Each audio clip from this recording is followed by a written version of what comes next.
Hello, I'm Rosie. I'm founder of the Birth Healing Collective and clinical psychologist, and I'm here to talk to you today about managing trauma triggers in pregnancy after birth trauma, or really any previous experience that's been traumatic for you, highly stressful, overwhelming. We know that we don't go into birth often without having collected experiences that are highly stressful and traumatic along the way.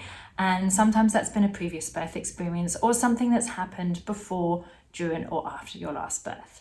Now, I want to cover this today because so many of the mums I work with tell me that as soon as they start planning another pregnancy, sometimes as soon as they start kind of heading back into maternity care, they are bumping into so many reminders of what happened during their last birth experience.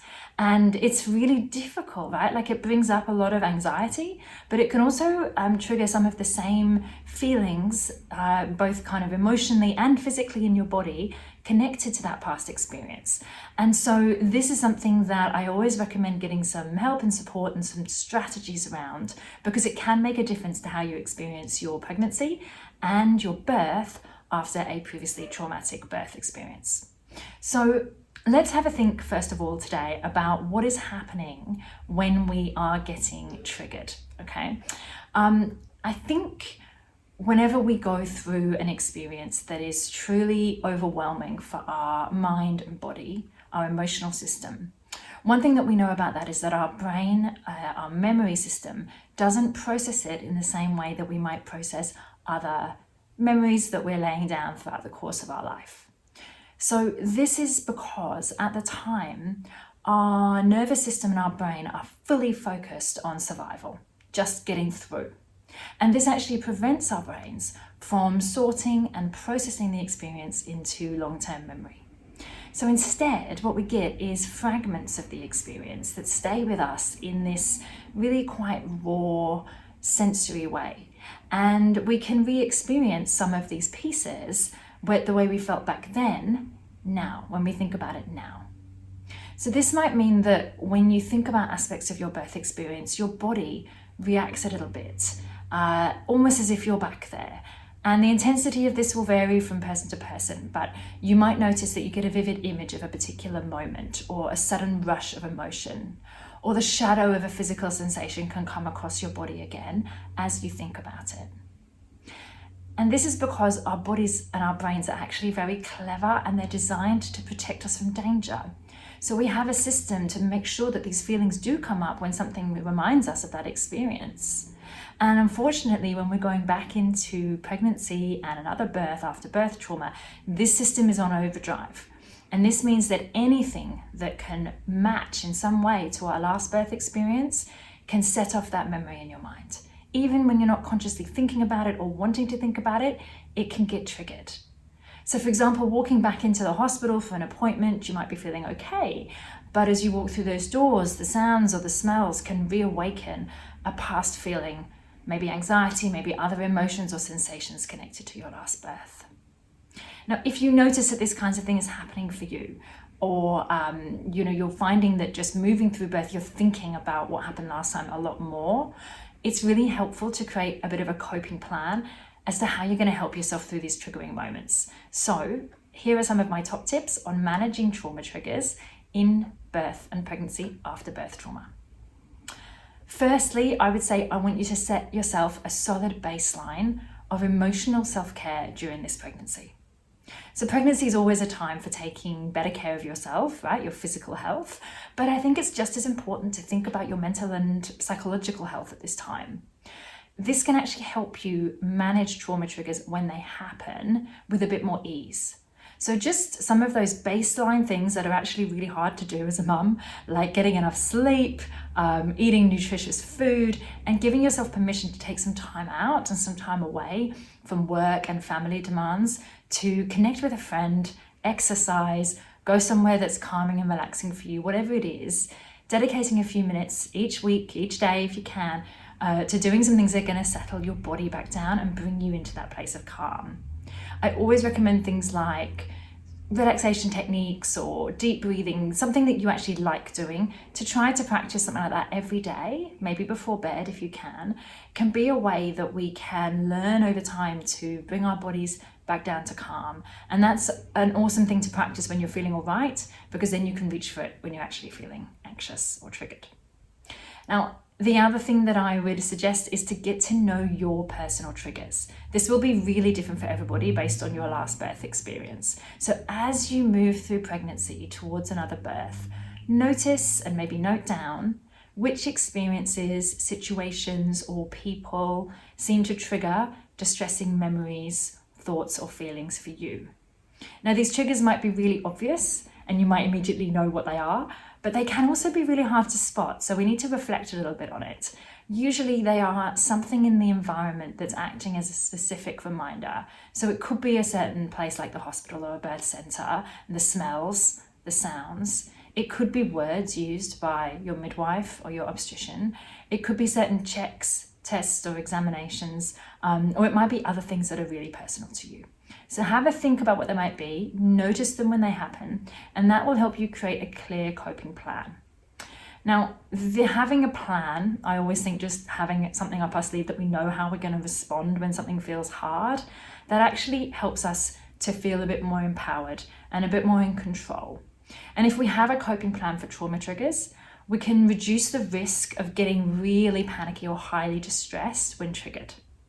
So the first step might be simply to notice and label what is happening. Saying something really simple like, okay, I'm feeling really triggered right now. Or even, this is an old feeling coming back up again. I'm being reminded of last time. Something like that can capture our experience, and actually putting words around it is a helpful tool to help you just gain a little bit of emotional separation and distance from what's going on inside you. Then, identify for yourself a couple of simple, clear coping tools that you can easily reach for when you need.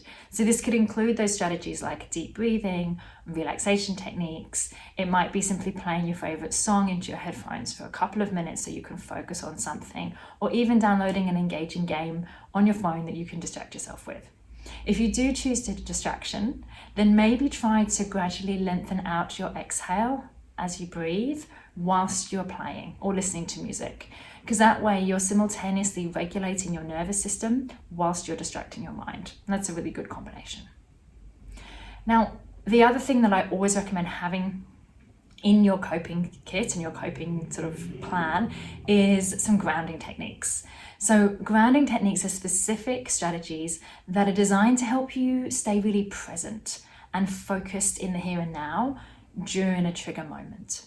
So these techniques involve focusing often on your senses and your immediate surroundings. So for example, you could focus on the feeling of your feet on the ground, or you could focus on the texture of an object in your hand.